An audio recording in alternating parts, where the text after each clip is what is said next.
wind-up figure, like a music box. Who built him? I would think a magician. You see this? A keyhole in the shape of a heart. Another mystery.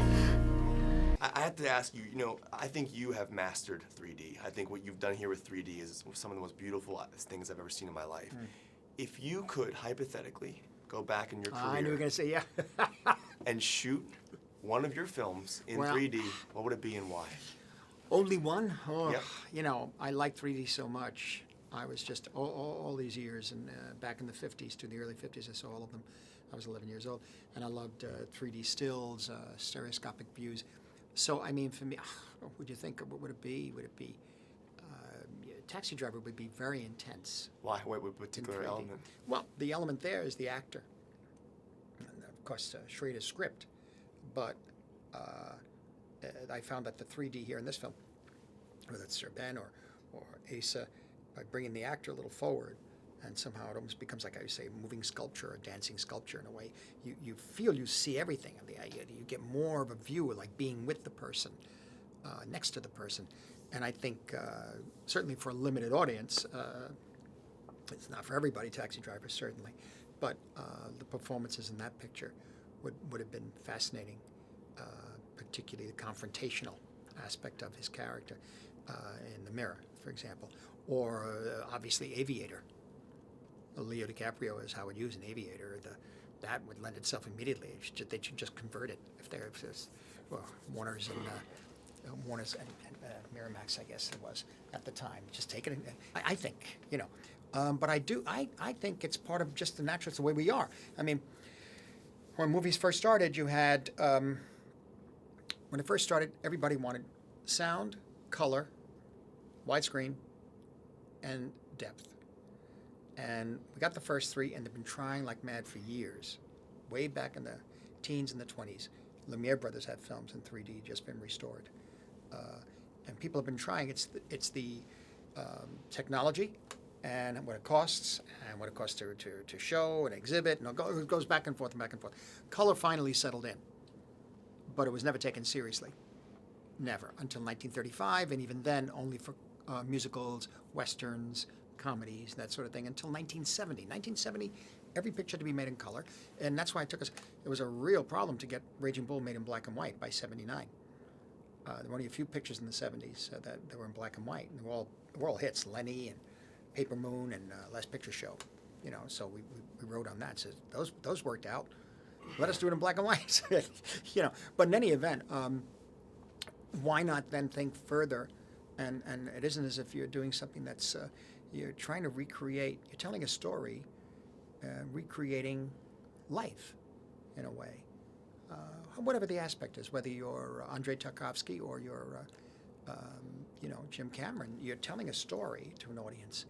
And you want them enveloped in that story. You want them immersed in that story. Not everybody's going to agree as to how immersed, but imagine if Tarkovsky had used 3D. Or imagine Sukharov using it. Alexander Sukharov is a great director in Russia. Werner Herzog, look at his picture.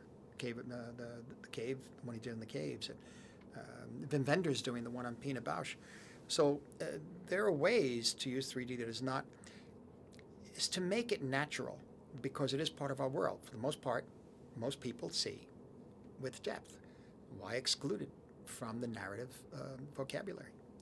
You know, the big problem is ultimately making it economical for the distributors and exhibitors to project the pictures, et cetera. And there's all kinds of details there that are problematic in terms of not wanting to blow out their bulbs, so they make them a little darker. And it's probably the image gets darker, so you have to have light on the screen. The glasses make the image dark.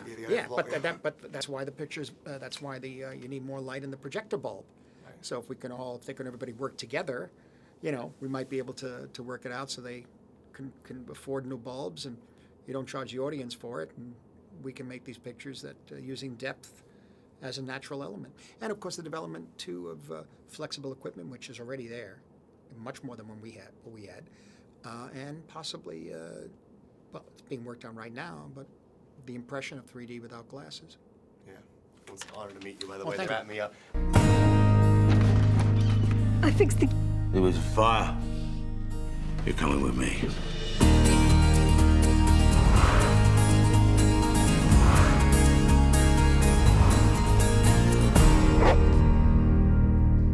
your parents, little man. Go!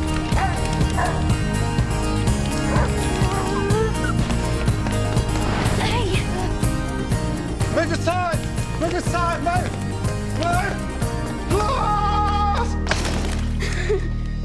I was reading that you had not seen a Scorsese movie before you'd gotten this role, and I'm wondering, because a lot of them are rated R, Yeah. and a lot of violence in his movies.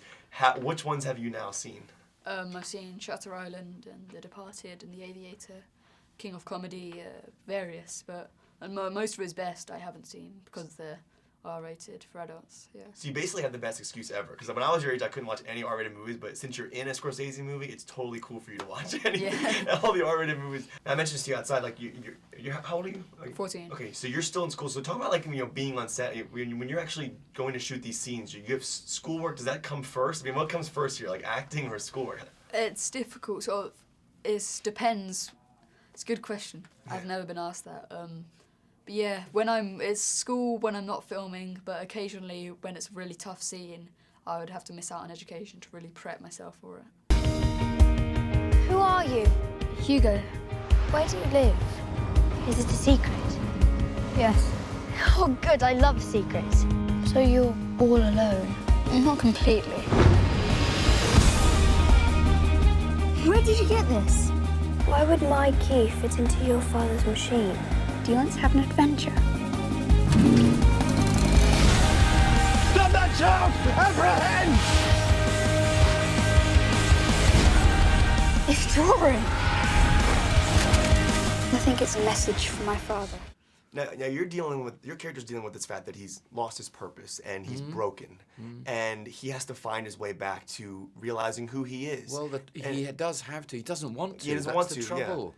yeah. But if you, I think life will always intervene. Life will push its way in and say, no, you may want to forget, but we don't. And that life is Asa. Asa's life. Asa's life saying, come back. We insist. So that's where that little boy's character is so brave and so magnificent. But as an actor, when you look back at your career, Which I never do. Right. But was there ever a moment for you where you felt broken personally and you had to find your way back? Was there a person who entered your life that brought you back to who you were? Was there ever a moment? I think that I wouldn't say artistically. Thank God, I've always been able to function well as an actor. But I know that I function much better as an actor now. I'm a happy man.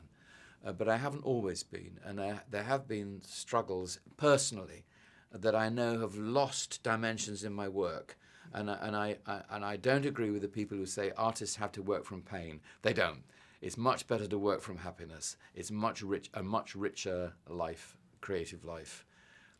Really? I brought myself back to life, I'm afraid. That's amazing. Now I've had some good friends too. This is a treacherous place. Do you understand? Watch your step. It's Neverland and Oz and Treasure Island all wrapped into one. Are you sure about this? We could get into trouble. That's how you know it's an adventure. My life has taught me happy endings only happen in the movies. The story's not over yet.